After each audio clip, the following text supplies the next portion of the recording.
Good morning, y'all, and welcome to our daily live stream for Wednesday, the 29th of March, 2023. I'm Getting better Bearhart, every day.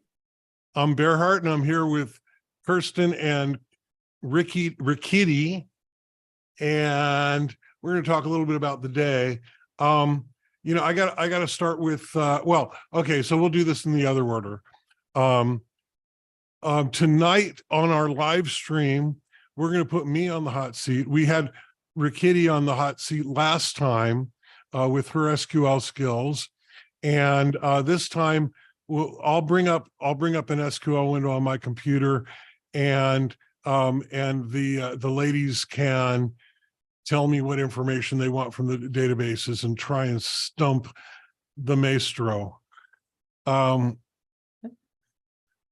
And so that'll be tonight. Otherwise, I'm making really good progress on the writing for the Python course. And so, I've been very much in a Python mode and haven't really touched SQL for a few months since I've been doing this and since I finished that course.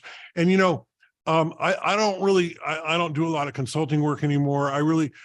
Most of my programming these days is writing the examples for the courses. And so, we'll see how good I do. I'm not really sure how good I'll do or how good I won't do. We'll see. It's been a while.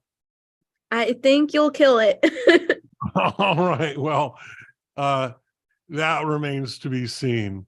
I want to just mention that sometimes I feel like I was born not only in the wrong time. I mean, I really should have been born 300 years from now in the future.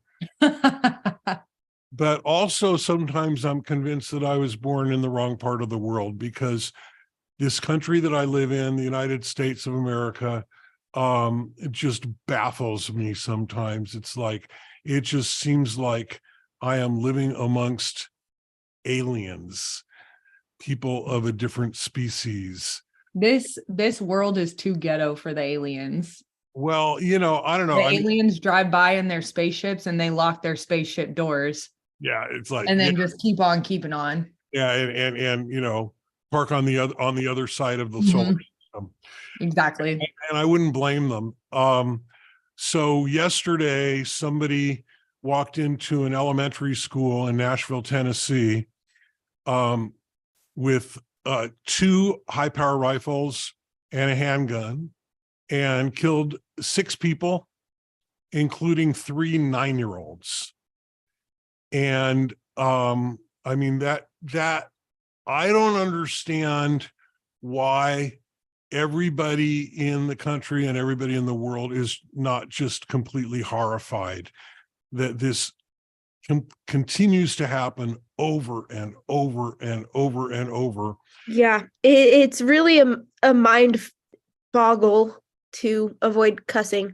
It's a mind boggle, and it like hurts to see, because I know parents. I have a niece. It's like, I can't imagine the fear that would be had as a parent to send your kid to school and then to get that notification, hey, your child's school's on lockdown, or just to send your kid to school in the first place knowing that it's even a possibility. That's hard, and it's like it's hard to watch. I saw the news break before we went live on our morning live stream yesterday, and it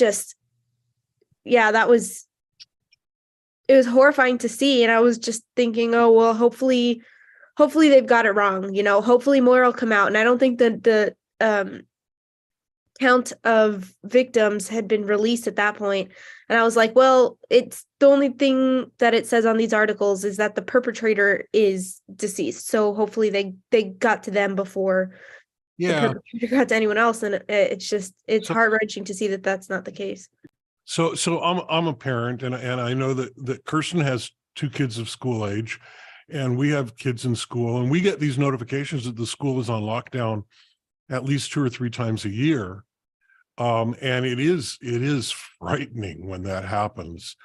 But I can't imagine how Kirsten feels with, kids, two kids of pretty much that age. And I think about the parents, who have to now, live with this to their lives, that their kids were shot down, like, before they got a chance to even live a life. That it's just horrifying. And every time this happens, and it boggles my mind that I can say the sentence, and every time this happens, because there have been like 160 something mass shootings in this country, mass shooting defined as being more than 4 people killed so far this year. And yet nobody, there doesn't seem to be the political will on either side of the aisle, because for Christ's sake, the Democrats had control of both houses of Congress and the presidency for 2 years before this current session. And nobody has the political will to actually do something about this. I've said for a long time, and it's not even on the table in Congress, that we ought to just treat guns like we treat cars: require training, require a license, and require insurance. And that wouldn't eliminate all of the shootings. Because people are, people break the law. Yeah, of course people break the law. But how many people do you see driving around without a license and without insurance? There are a few, but not most people. And this would just make it, every time this happens, all the Republicans are all, mental health. They don't support mental health. They don't support any programs that are. Yeah, but just because they don't support it, that should be a huge priority too. That should be right up there with everything else that you said. Well, it should be. And obviously this person, and I'm not going to name them, and I'm not going to name the things that they've been going through.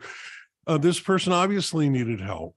And perhaps if they had gotten the help, that might have prevented this, and perhaps not. And, the fact that they can go out and just buy these guns and walk into a school and do this, that's a problem. That to me seems the bigger problem. This country has more guns per capita than any other developed nation in the world. And obviously we have more people fucking using them. So anyway, this has my heart breaking this morning as a parent, and just as a human being, and apparently an alien on a strange world. Well, this year, and because of my type A personality, there's nothing I can do to control what's going on in the world. There's nothing that I personally can do right in this very minute to change the world. So I have to reframe and be like, okay, what can I do? Well, I can't control what goes on outside of my house. But this year, while we were doing school supply shopping, it was crayons and markers and, three ring binder booklets and all, they get very specific. And I was like, you know what, I'm going to add to the list. I'm going to add, bulletproof backpack linings. So my boys go to school every day, and I had to teach them that if this happens, this is what you have to do, because I can't control what goes on outside of that. That's just, it's so sad. And in a lot of schools, they require that the backpacks be transparent. And I know that's true in our school, or it used to be true in our school district, and it's not anymore. But because they want to be able to look in there, but that would prevent you from putting a layer of Kevlar on the outside of it. So yeah, we don't have to do the clear backpacks. But it was one thing, because I know in an elementary school, they have cubbies. They don't have lockers. So their backpacks are always there. And I'm like, if this goes down, you grab your backpacks and you get as tiny as you can and you hide behind them. Yeah. Because they're not going to let me in the school to come in and say, it all I could do to control what happens under my roof when my babies go out into the world. Yeah. Yeah. Which is sickening. Yeah. But you're very logical. That's the best that you can do right now with health and environment. That's the best you do. And that's logical, but heartbreaking at the same time. I commend you for being such a good mom, that's the thought process that you have, and being, so well prepared as you can be. But it's also like completely effed up, and you should not have to go through that. I And don't it's, have to teach I'm my sure, children. traumatizing for both you and the kids. Yeah. Well, I mean, kids are remarkably resilient. They will normalize this, and they'll just go on with their lives and play in the yard and have their fun, and you know, and they'll grow up and they'll remember this, and you know, maybe sometime later they'll you know, in a world that's hopefully more peaceful and more sane, they'll look back on it and say, well, that was nuts, you know, like I do about ditching school and going to hang out with my dad. You know, I look at it now and I'm like, that was nuts. And if you want the full story on that, that episode was just released and is now available on YouTube. So I'll post the link to that. Shameless plug. You know, but you know, at the time it just seemed completely normal. I mean, there wasn't anything about it that just seemed out of place. And you know, kids are resilient like that. But unfortunately, you can't bring them back from the dead. And that I saw a protest sign, a little kid holding a sign that says, if I get killed in school, throw my body on the steps of the Capitol. You know, so that they would be forced to look at it. So if I had a bigger platform, and I wish that I did, and I hope that, you know, y'all share this and, you know, share with your friends that we do this every morning. I would organize a nationwide strike where everybody in the nation who cares about mass shootings and especially school shootings would just stay home from work for 3 days in protest of this, and do that once a month until Congress does something. I can stay home from work. Pardon? Yeah. Yeah, I've been staying home from work for, I don't know, 50 years. But seriously, I mean, you know, stay home from work, stay home from school, you know, just go out in the streets and march and carry signs, and please be peaceful. Because there's nothing else. Because here's what I've learned in recent years about Republicans and Democrats, and you know, I'm registered independent. I don't agree with all of the positions of the Democrats either, but I think the Republicans are just off the rails fucking nuts. That Democrats, at least in their platforms and in their policies, care about helping people, and Republicans care about money. Everything comes down to money. I mean, you know, recently, one of my siblings is a teacher in the LA City school system, and they went on strike for 3 days, and they ended up getting like a 30% raise, and they were really excited about this. And the Republicans in my politics groups that I go to, they're like, okay, but who pays for that? And I'm like, for crying out loud, these people that teach our children are finally getting a little bit more of what they're worth, and it's not even near what they're worth. And you know, all they seem to care about is the money. And so if we hit them where it hurts, hit them in their fucking pocketbooks, then maybe they will allow us to do something. And Democrats aren't blameless in this either. You know, they've had many opportunities over the last decade to do something about this, and they haven't. Anyway, that's my thoughts this morning on that. We love you very much, and we look forward to seeing you this evening, and I will do SQL live, and we'll see how that goes. You guys have anything else? We have any comments or anything? We have a hello, or the zero and the slash. Yep, Kirsten already knows. And meow, and a heart from Porcupine Butler. Hi. From, you said it so fast, from who?